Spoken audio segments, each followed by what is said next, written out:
Alright guys, welcome to my review of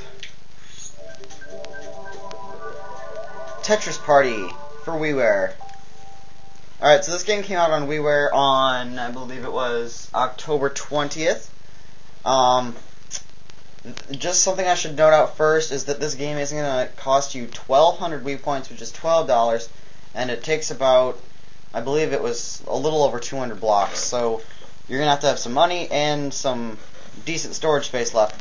But I'd definitely say it is worth the extra $2 you'll be spending over most WiiWare games. The menus are very simplified, and my name, of course, was one letter short of being able to fit. For some reason, their character limit was like 8, not the usual 10 that things usually are. Okay, I don't know what that is, but basically this is your very simple main menu. The presentation in this game is very simple, but for a game like this, I guess it doesn't really have to be. Single player, multiplayer, beginner's Tetris, Wi-Fi connection, I'll go over all this stuff. I'll go ahead and start at the bottom, actually. Options, you have your region, Wii Remote configuration, which is basically either, it's just switching the hold and item buttons, which I'll explain later. Basically, like in the DS version of this Tetris, you could hold one piece if you didn't need it right away or if it was inconvenient to use right away. So you can just hold it, keep it reserved, and items, which is for battle mode, which I don't really like. A ghost, which basically shows where the piece is going to land. Background is basically you can change what the background is going to look like when you're playing. So I'm going to go ahead and switch it to Tetramino just for simple purposes. That and space are my favorite. And then you have sound options, which is basically like standard sound settings. Change what Mii you're using.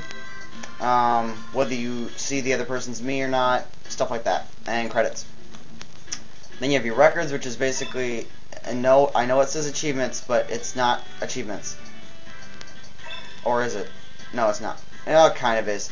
You got this little achievement system where, for each of the modes, there's different, kind of achievements that you can go for, and of course, it doesn't tell you what to do for the ones that you don't have, which is kind of unfortunate.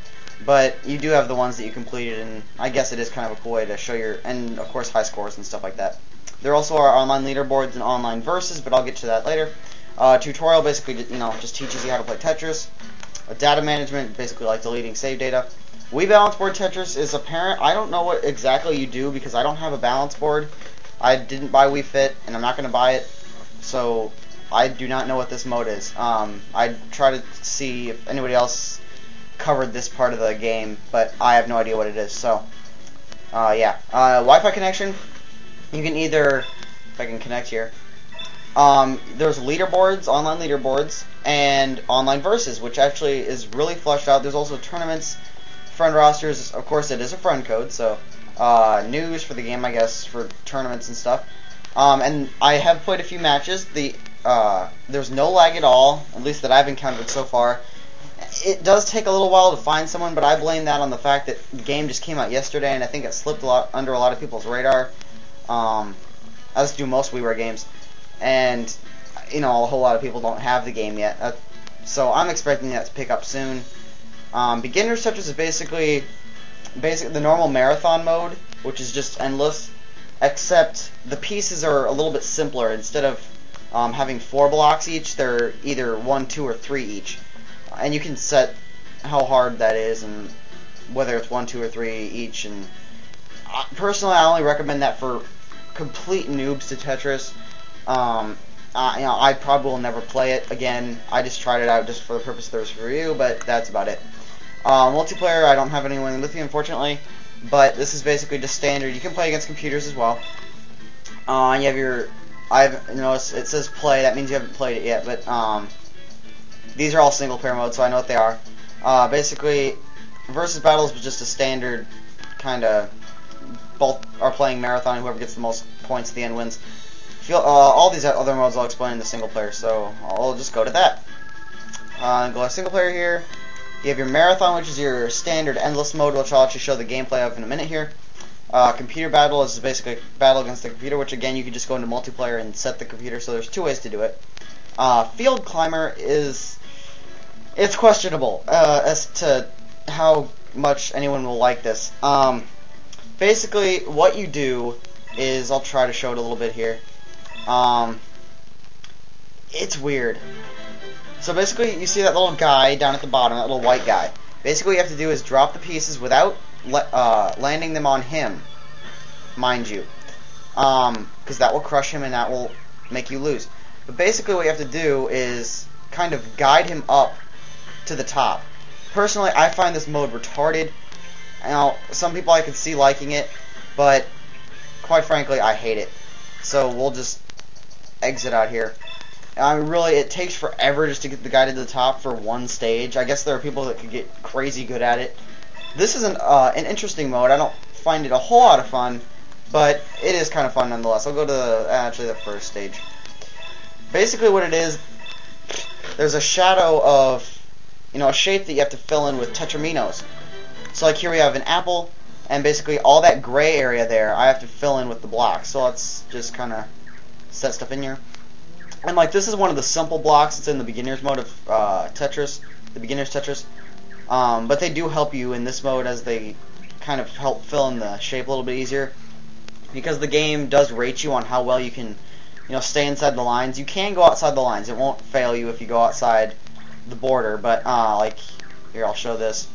It'll fill in the squares that it lines up with, but it'll show little X's, and then it'll lower your overall rating depending on how many of those X squares that you have. That's an interesting mode. I haven't played a whole lot of it, but as you could tell. Stage Racer is actually kind of cool, I find. It really has nothing to do with Tetris. I'll go ahead and go to the next stage that I haven't done yet. Basically, it gives you a Tetris block, a tetramino, and basically you have to guide it through this maze. You can press down to make it go down further and up to bring it back up, but you can't actually go that far up. And if you hit the danger area, like if you get trapped here, and then it sucks you to the danger area, you lose. And basically it counts how many lives you get before dying and how long it took you to get there.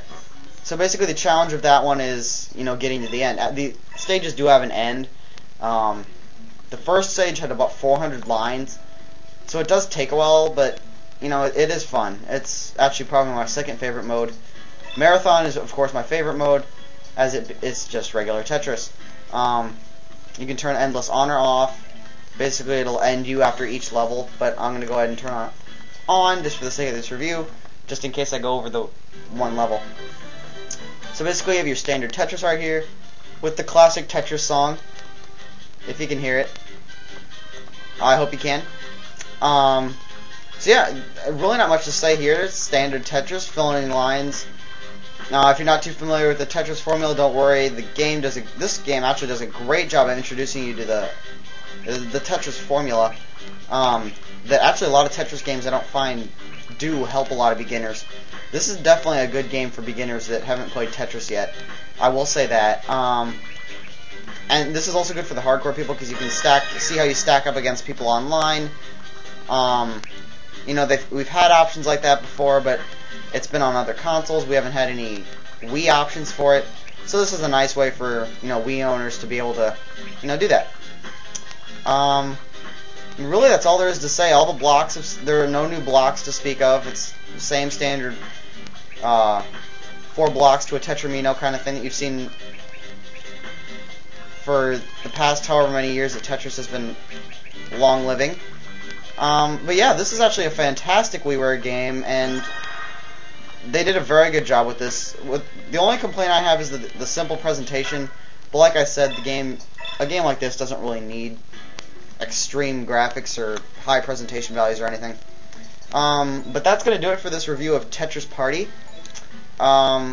Definitely, if you have the money, and if you're a puzzle game fan, and if you're a past Tetris fan, of course you're probably going to get this. But it is definitely worth the $12.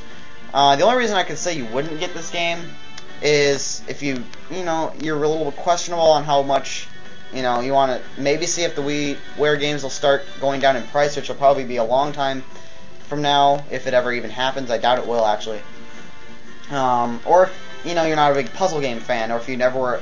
Definitely, if you were never a fan of Tetris before, you're not going to be now. Nothing has changed as far as gameplay is concerned. But really, kind of a no-brainer if you like puzzle games, and if you've been a fan of Tetris in the past, definitely pick this one up. Alright, I'll see you guys later.